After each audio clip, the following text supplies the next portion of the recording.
once a government is committed to the principle of silencing the voice of opposition, it has only one way to go, and that is down the path of increasing repressive measures until it becomes a source of terror to all its citizens and creates a country where everyone lives in fear. Harry S. Truman.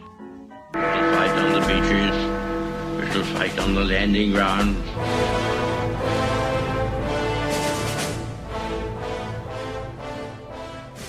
Thank you for joining us. You are listening to A Radio, and this is The Morning Moment. We're on weekdays, 11:45 Eastern. Follow us on Spreaker.com and click on the like button. Now I want to continue on with my expose of the UN, and I ask simple questions for which answers should be forthcoming from these bureaucrats, because that's what they are. They work for us. We don't work for them. But there seems to be somewhat of an imbalance there, doesn't there? But don't expect an answer, and certainly don't expect a true answer with true intent anytime soon. What I'm about to impart to you is an official site and a blog that I discovered and that also looks official. The blog, that is. Yet I can't be sure about that, but its intent is very clear. All the links will be on my site at aradio.wordpress.com. For those of you who don't know where to find the information, just click on Agenda 2030 and you'll get loads more information. But please consider this basic question. When did it become the UN's mandate to control and guide immigration throughout the world? When did we vote on the UN being given a mandate to control our country? When was the UN given the power, the mandate, and action on so-called climate change? These and other basic questions have never been asked or answered to my satisfaction, and I'm betting yours too. When was there a vote in the UN to discuss climate change and what the real costs are to each and every country in the world? I don't remember a conversation like that. Now, the UN was originally formed for one purpose. It replaced a weak and ineffectual League of Nations, which ultimately led to the outbreak of World War I. It was created, which was my understanding, to manage political differences and resolve them without the need of nation states to go to war. The UN as a body would mediate conflict and ultimately be deployed to keep the peace between potential warring factions.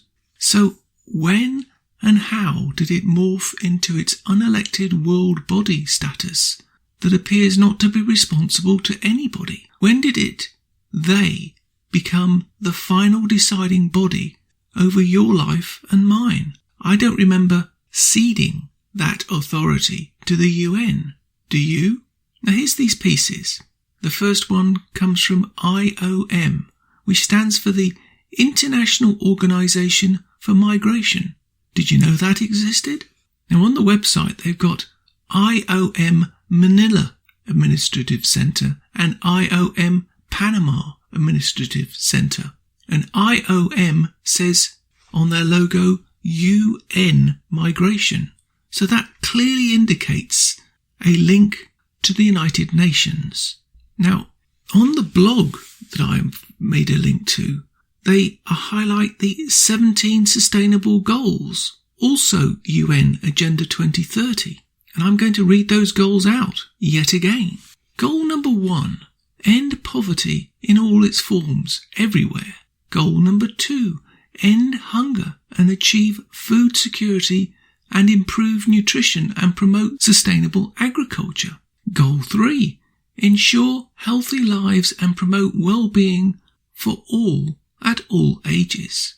Goal 4, ensure inclusive, equitable, quality education and promote lifelong learning opportunities for all. Goal 5, achieve gender equality and empower all women and girls.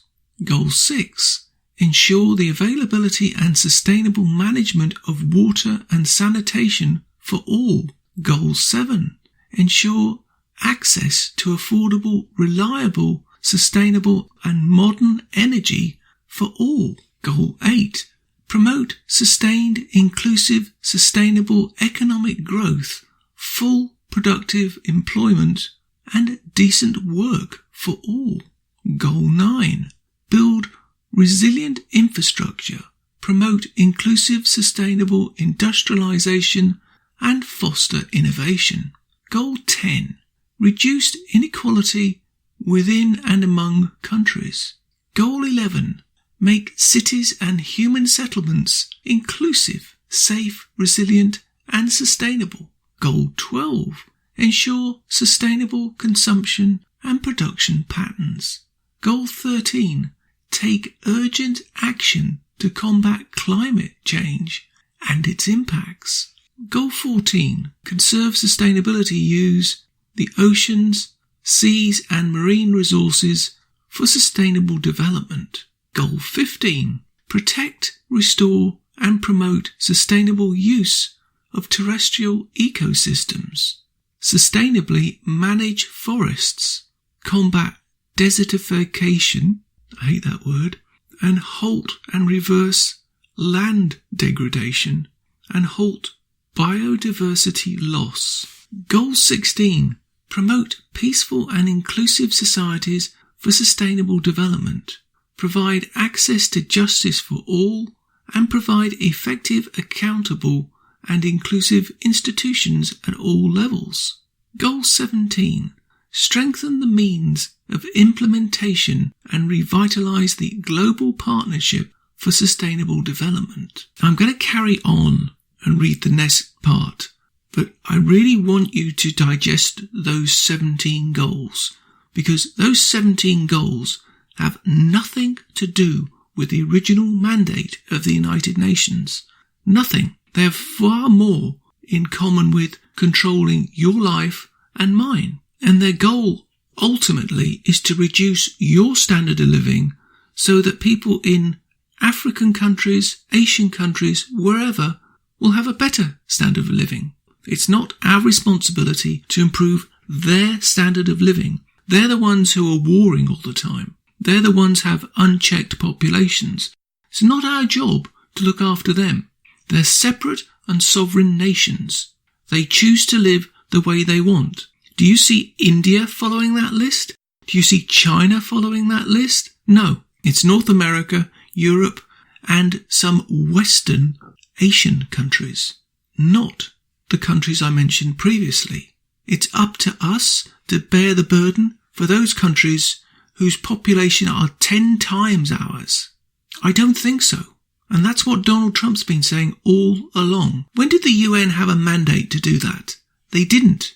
Did you vote on that? You didn't. I didn't vote on it. Now I'm going to read you the front page from their IOM webpage. This is a recent thing on their webpage. The San Jose International Organization for Migration. Now, did you know there was a San Jose International Organization for Migration? Is currently launching 5 campaigns to prevent the risk of irregular migration and encourage informed decision-making among potential young Central American migrants. Mexico, Guatemala and Honduras have already presented their campaigns. And it jabbers away in another language. Mexico, Guatemala, Honduras have already presented their campaigns. Salvador is currently preparing to launch a Concata Confuturo, whatever that is, campaign for the month of September. That same month, Nicaragua and the UNICEF will present the Yo Kimono campaign. All campaigns are based on the IOM experience. Now, if you've forgotten what IOM stands for, I will remind you. International Organization for Migration. Why does there need to be an international organization for migration? All campaigns are based on the IOM experience, as I said, in Asia, with hugely successful IOMX project, which used Communication for Development C4D, that's what that stands for, communication for development. Very good. Methodology. The 5 campaigns were developed based on the results of more than 2,800 interviews, coordination spaces with 100 local partners, and validation of the audience to which the campaigns are directed. In Mexico, the results showed that 97% of the migrants in transit would make a great effort to obtain the documents needed to regulate their stay in the country, but 59% do not know which documents they need.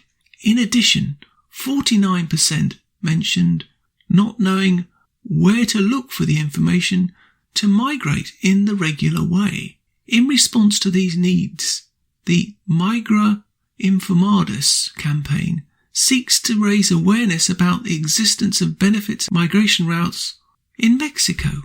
In these countries of the Northern Triangle, Honduras, Guatemala and El Salvador, initial research showed that more than 80% of the people wish to receive information on regular migration channels, and most would make an effort to get their documents for regular migration.